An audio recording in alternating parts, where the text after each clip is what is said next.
Olá, pessoal. Boa tarde, tudo bem com vocês? Vamos começar agora a nossa aula de recuperação de geografia, tá bem? Aula do sexto ano, recuperação geografia. Vamos abrir o livro para que a gente possa fazer a nossa correção, ok? Livro na página 310, ok? Página 310.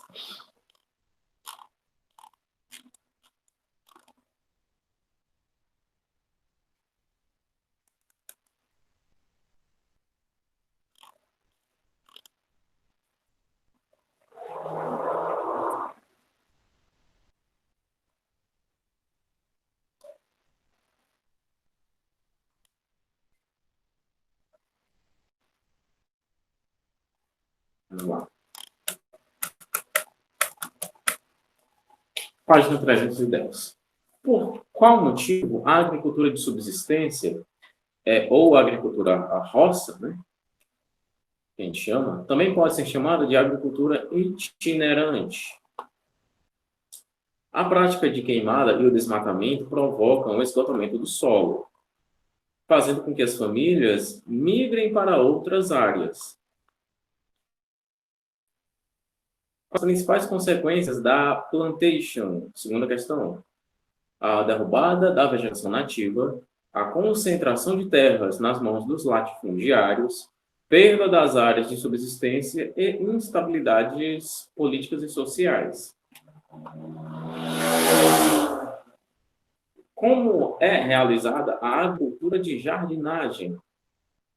A agricultura de jardinagem é praticada em pequenas e médias propriedades pelo dono da terra e sua família, usando técnicas de conservação do solo e adubação orgânica. Quarta questão. Relacione as colunas. 1. Agricultura. 2. Pecuária. 3. Extrativismo. O primeiro quadradinho, a ordem é 3, 1, 2, tá? 3. Atividade retirada com, aliás, atividade retirada de produtos como são encontrados na natureza, o extrativismo. 1. Utilização do solo para plantio e cultivo de plantas, agricultura. 2. Utilização da terra para a criação de animais, é a pecuária.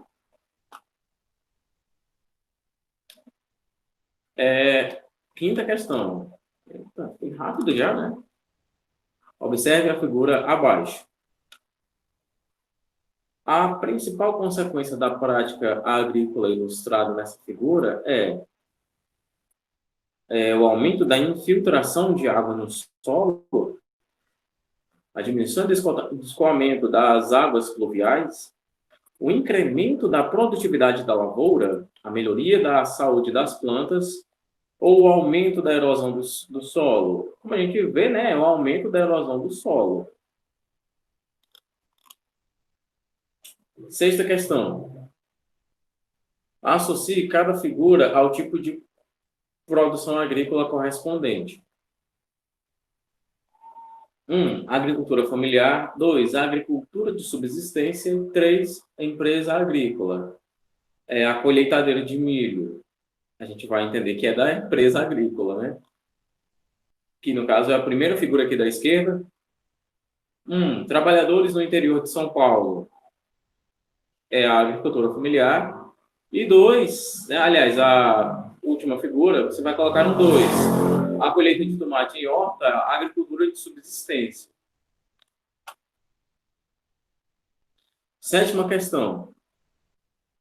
Tomates de amadurecimento lento, frutas cítricas resistentes à geada, soja resistentes a herbicida e com mais proteína, batatas maiores com polpa mais densa, são alguns produtos que estão disponíveis no mercado ou estarão nos próximos anos.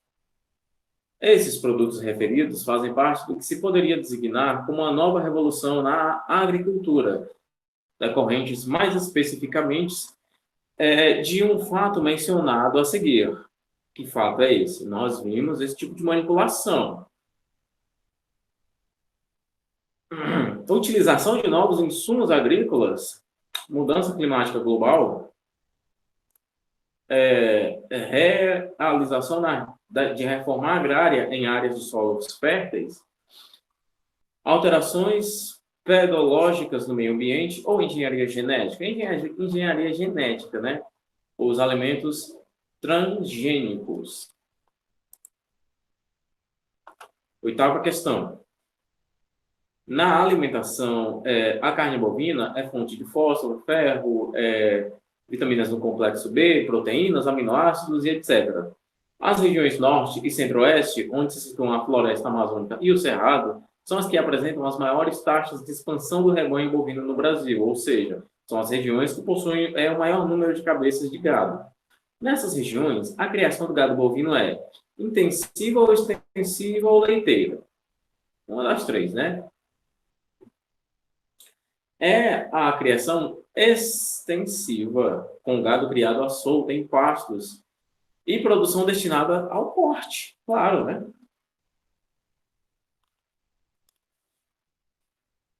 Nona questão.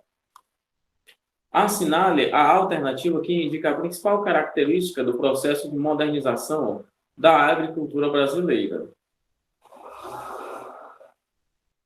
A. Redução da produtividade por falta de insumos. B. Atendimento à demanda interna dos produtos agrícolas. C. Aplicação de técnicas tradicionais no uso agrícola da terra. D. Atendimento à demanda externa por produtos agrícolas. Ou E. Fundamentação em cultivos de subsistência e minifúndios.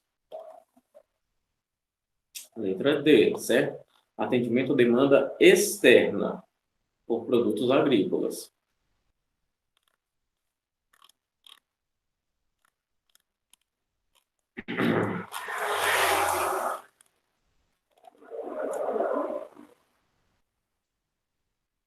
Décima questão. Leia com atenção o texto a seguir.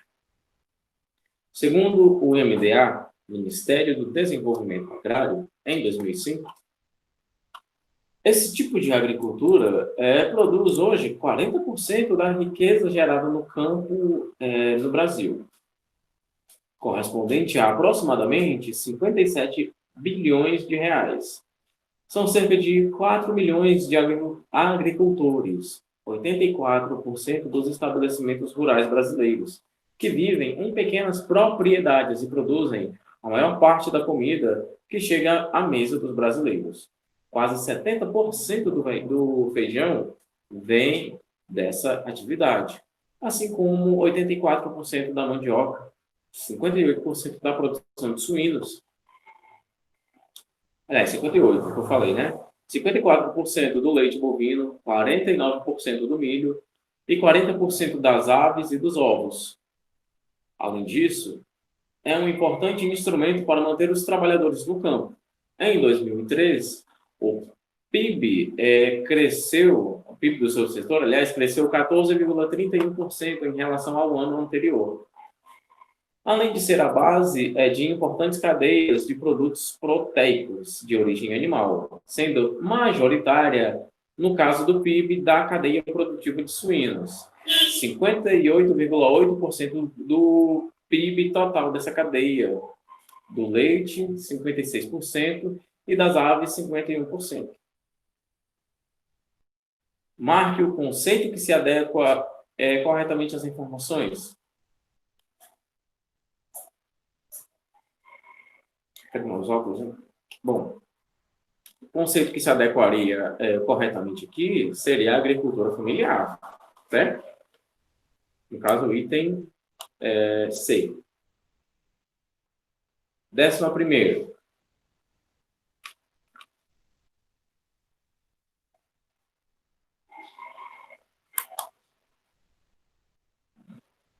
Décima primeira e última questão da atividade, né?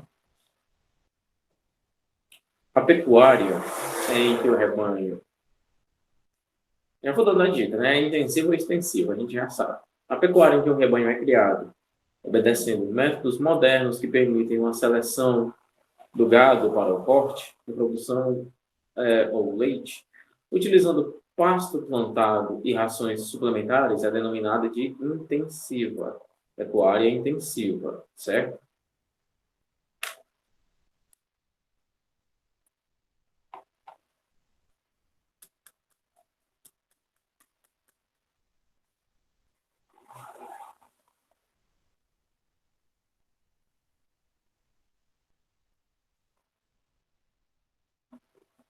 Agora vamos continuar com a leitura. Modelos de produção. A história, no caso a gente está na página 314, tá? A história do ser humano pode ser contada pela sua busca incessante por instrumentos que atenuassem sua carga de trabalho, quer fosse na produção de bens, que melhorassem a sua qualidade de vida, quer fosse na criação de meios de transporte que pudessem levá-lo a áreas distantes, sem gasto de energia pessoal. E assim foi ao longo da história, domesticando animais para utilizá-los no transporte pessoal, de carga ou como força motriz, criando instrumentos de produção como moinhos, fornos, olarias, etc. O ser humano foi se impondo sobre a natureza e transformando-a em bens ou produtos para suprir, aliás, as suas necessidades. Ao longo desse processo de conquista da natureza pelos seres humanos, é possível identificar três formas de produção.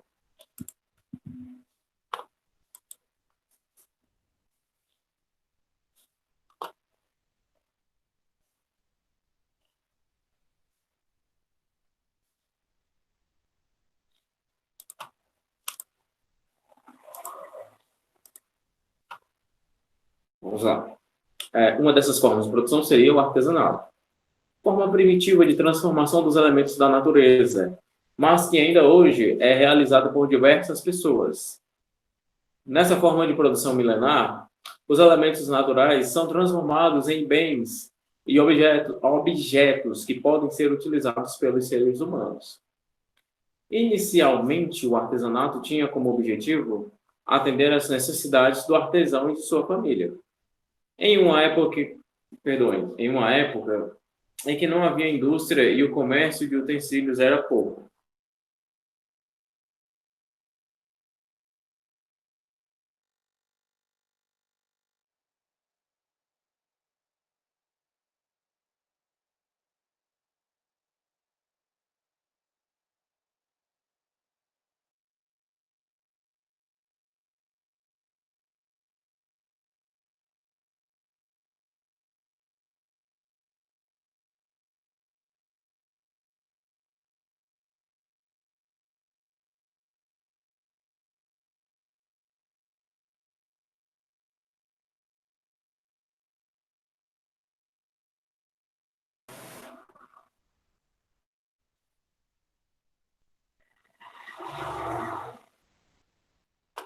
Ah, estou com duas contas agora.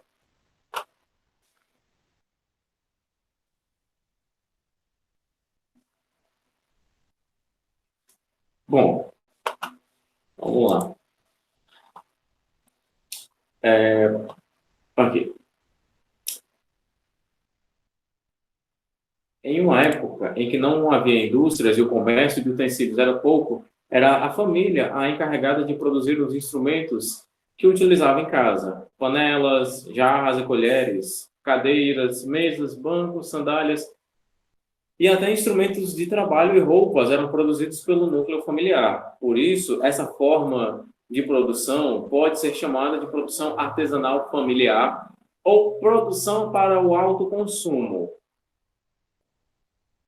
Com o passar do tempo, essa produção foi se aperfeiçoando, o que gerou um aumento quantitativo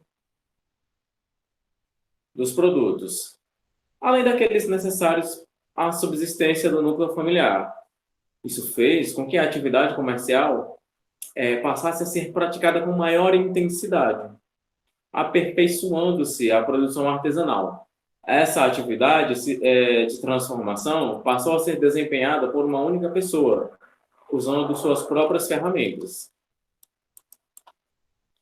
Isso criou um movimento continuado de pessoas que tendem a se agrupar em torno das cidades, formando a população urbana, pois o comércio e a indústria são bem desenvolvidos devido a maior quantidade de pessoas fixas.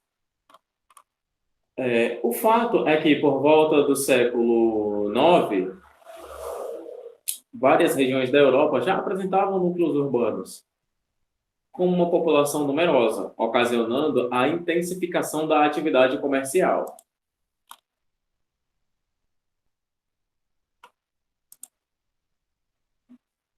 Atividade comercial, aqui. Que tinha como palco as diversas feiras no entorno das cidades.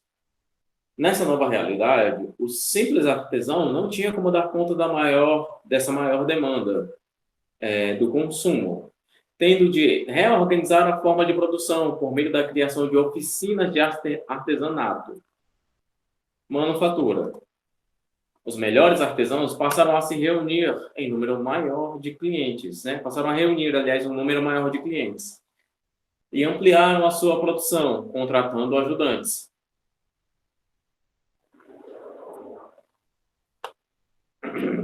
Normalmente, um artesão contratava um jornaleiro, auxiliar ou companheiro que trabalhava em troca de um salário. Abaixo desse estava o aprendiz, um jovem que trabalhava e vivia como artesão para aprender o ofício. Tudo isso corria, ou melhor, quando isso ocorria, poderia abrir sua própria oficina, se tivesse juntado algum dinheiro para isso, ou tornar-se jornaleiro, continuando a trabalhar com o mesmo artesão que lhe ensinou o ofício em troca de um salário. Dessa forma, o produto da mercadoria, ou melhor, o produto mercadoria deixa de ser produzido individualmente e passa a ser elaborado por várias pessoas que são contratadas, diferentemente do artesão, diferentemente do artesanato, em que uma pessoa elabora o bem desde o início ao fim. Esse novo modelo de produção caracteriza-se pela divisão do trabalho, ou seja, cada trabalhador realiza uma única etapa dentro do processo produtivo e o trabalho passa a ser assalariado. Esses fatos combinados acarretam uma redução do tempo gasto no processo produtivo e um aumento na quantidade das mercadorias produzidas. Já por volta do século XIII, esses artesãos, para assegurar o monopólio de produção e a fabricação de um determinado gênero em uma cidade, fundaram as primeiras corporações de ofício, no caso, o ofício artesanal.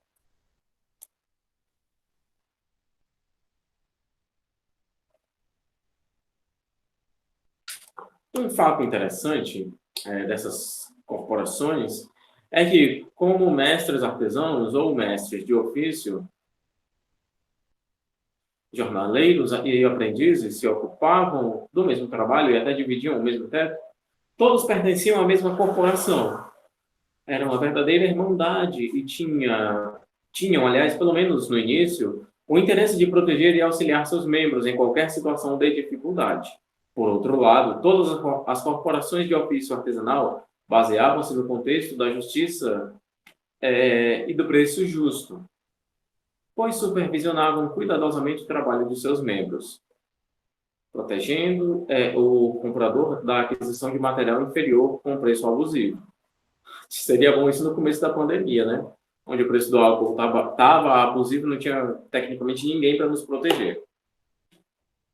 Assim, durante muito tempo, sem estabelecer distinção entre patrão e empregado, mantendo altos padrões de qualidade e preço justo, viveram as corporações de ofício artesanal, até que o desenvolvimento e a ampliação do mercado foram, aos poucos, retirando de circulação a noção do preço justo pelo conceito de preço de mercado. A Europa manufatureira cresceu e ameaçou, e começou, aliás, a tomar conta dos 4 cantos do mundo. A dominação da América e da África, e também da Ásia, estimulou as trocas comerciais. E, nesse novo contexto, a manufatura cresceu de forma significativa, na medida em que os produtos passaram a ser comercializados ou trocados por especiarias, pedras preciosas, marfim ou ébano, nas terras recém-dominadas. Os lucros gigantescos desse comércio permitiram a muitos proprietários de manufaturas europeias investirem no desenvolvimento de novas e modernas tecnologias de produção, com o objetivo de gerar uma maior produção e oferta de produtos, consequentemente, maior lucro, vamos dizer assim. E assim surgiu para o mundo a atividade que mudaria para sempre a face do planeta. Vamos chamar isso de indústria. Então, olha só, do artesanato foi surgindo uma grande necessidade, ou melhor, uma enorme demanda. Por exemplo, deixe-me ver um compasso simples como esse, né? Um artesão fazendo um compasso, e é bem simples esse daqui, né? Como vocês podem ver. O artesão fazendo o compasso acabou atraindo a atenção das pessoas.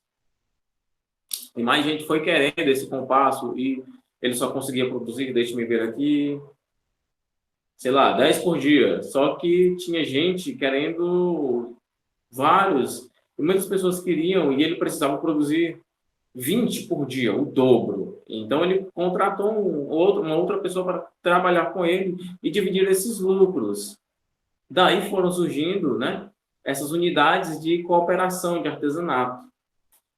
E, consequentemente, de várias unidades de cooperação, foram surgindo a indústria, foi surgindo a indústria.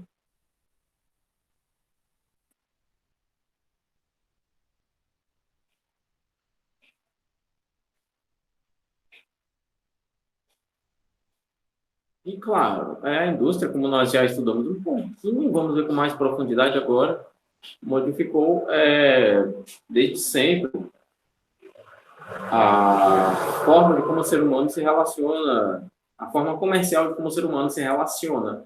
Assim como as grandes navegações também modificaram completamente a forma como o ser humano se relaciona com o mundo. A indústria, né? O que foi indústria, o que é indústria? Existem várias formas pelas quais você poderia definir indústria. A primeira é a mais simples, né? Que é a definição seguinte: é o conjunto das atividades produtivas pelas quais a matéria-prima é transformada em um bem de consumo ou em um produto. No caso, vamos chamar esse bem de consumo ou produto de mercadoria, que será consumido pela sociedade, obviamente. A segunda maneira, né, é um pouco mais complicada. Ela define a indústria como a atividade pela qual o homem produz bens a partir da transformação de uma matéria-prima, utilizando máquinas no processo produtivo e uma matriz energética não animal. De qualquer forma, a história do que é denominado indústria moderna começou no século XVIII, na Inglaterra, e ainda não parou. A indústria vem se renovando, a tecnologia vem se renovando diariamente. Não é à toa que, por exemplo, a empresa tal lança um telefone novo todo ano. Todo ano tem uma tecnologia nova, algo de novo vai aparecendo. Pois cada dia novas tecnologias e matrizes energéticas são criadas e incorporadas à história. Algo que a gente chama, né, de história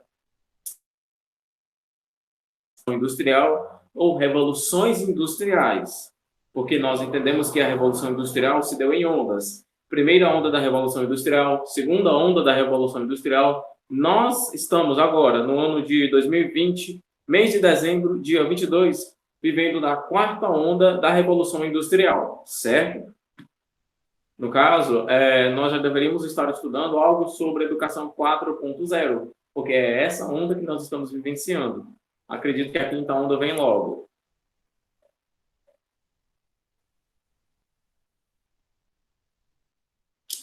Vamos continuar. A primeira revolução industrial. A era industrial foi inaugurada por volta do século XVIII, quando um conjunto de novas tecnologias, como a máquina a vapor, a máquina de fiar e o tear mecânico, foi introduzido no sistema de produção fabril inglês.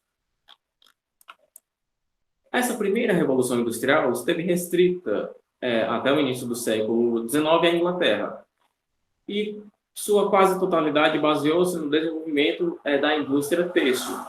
Nesse momento, as indústrias localizavam-se nas proximidades das jazidas de carvão, sua fonte básica de energia, pois era da sua queima que se gerava o calor e a força mecânica que movia as máquinas. Com a primeira revolução, a manufatura desaparece e surge a maquinofatura. Institui-se a jornada de trabalho e o trabalho assalariado passa a ser predominante. A realização da produção de bens começa a ser dividida em etapas entre os trabalhadores, que agora recebem uma denominação de operários, aquele que opera.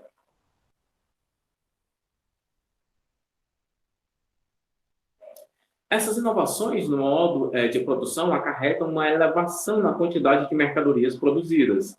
E esse processo começa a ser ampliado para outras áreas do planeta, como França, Alemanha, Itália, Países Baixos, Bélgica e Holanda, e os Estados Unidos, e também o Japão. Convém destacar que a Revolução Industrial não produziu só maravilhas. Seu lado cruel está na intensificação da pobreza e na criação de um exército de reserva de mão de obra, além de um elevado número de indigentes, forçando a baixa dos salários, que já eram degradantes. E, consequentemente, um aumento do lucro para o dono da indústria, no caso, um aumento do lucro para aquele capitalista. Além disso, as condições de trabalho eram humilhantes e excessivas, como, por exemplo, 18 horas de trabalho de início, né? E a utilização maciça da exploração do trabalho infantil e do trabalho das mulheres. Todos submetidos às normas e aos caprichos dos contramestres das fábricas.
Pai amado.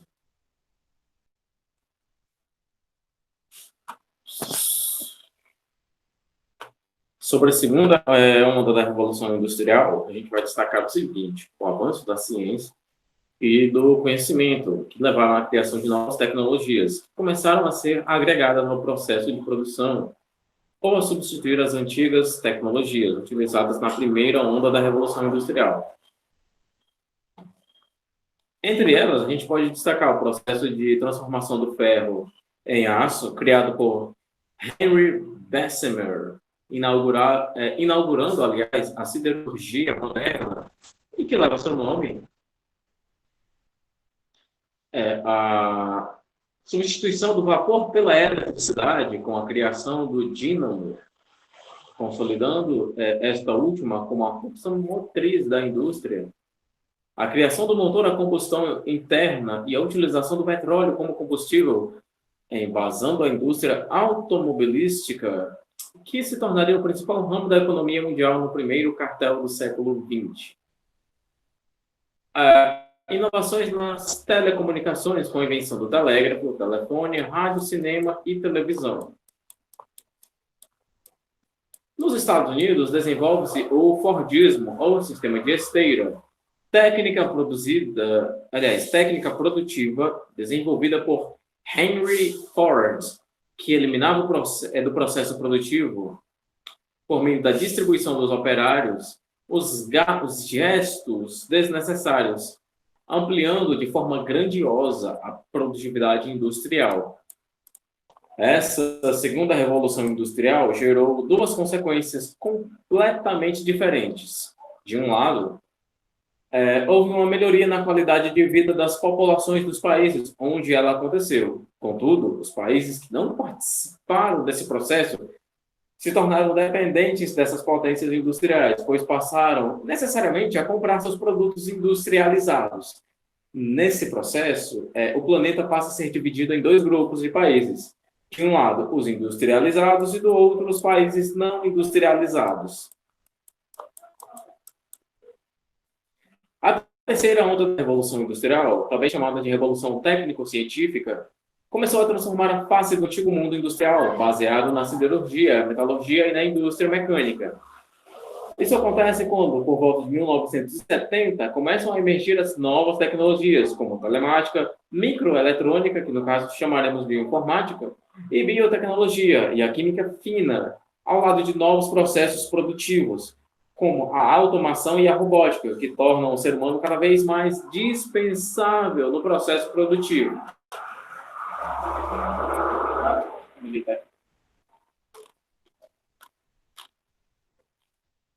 Essas novas tecnologias e processos produtivos criam um novo conjunto de ramos industriais que produzem fábricas de mercadorias revolucionárias, deslocando o núcleo de acumulação de riqueza, que, até no final da década de 1970, estavam nas mãos das indústrias tradicionais. O padrão dessas novas indústrias baseia-se no conceito de produtividade, com baixo consumo de energia e intensa aplicação da ciência. E o conhecimento na elaboração, ou melhor, e o conhecimento na elaboração de novos produtos. Ao contrário das indústrias tradicionais, a condição essencial... Peraí, saiu o livro aqui.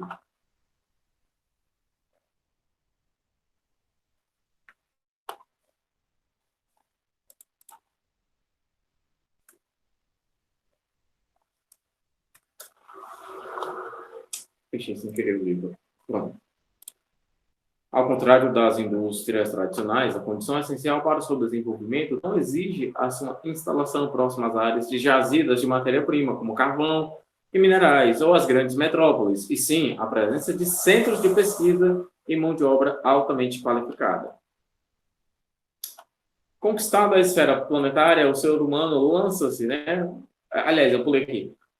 Uma das grandes responsáveis pelo processo de desenvolvimento tecnológico que resultou na terceira revolução industrial foi a Guerra Fria. À medida que os governos das potências Estados Unidos e União Soviética disputavam o domínio do mundo, investiam maciçamente no desenvolvimento de tecnologia, tanto no setor bélico como aeroespacial. E essas tecnologias eram, com o passar do tempo, incorporadas ao cotidiano das sociedades.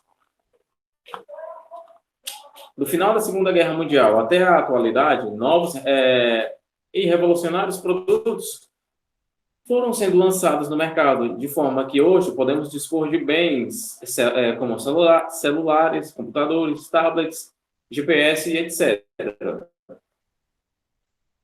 Se bem que os telefones de hoje em dia são computadores com GPS. Conquistada a esfera planetária, o ser humano lança-se ao espaço, chegando à Lua e a Marte, além de colocar em órbita terrestre um batalhão de satélites que disponibilizam para diferentes grupos da sociedade informações instantâneas sobre tempo, imagem, agricultura, imagem que você pode ver no seu computador e etc. Bom, a gente vai ficar por aqui com a correção dessa atividade, com essa leitura, certo? Lembrando que essa atividade aqui é importantíssima para a nossa prova, tá bem? O Carlos vai ficando aqui. Se você tiver alguma dúvida, pode me chamar, certo? E até a próxima.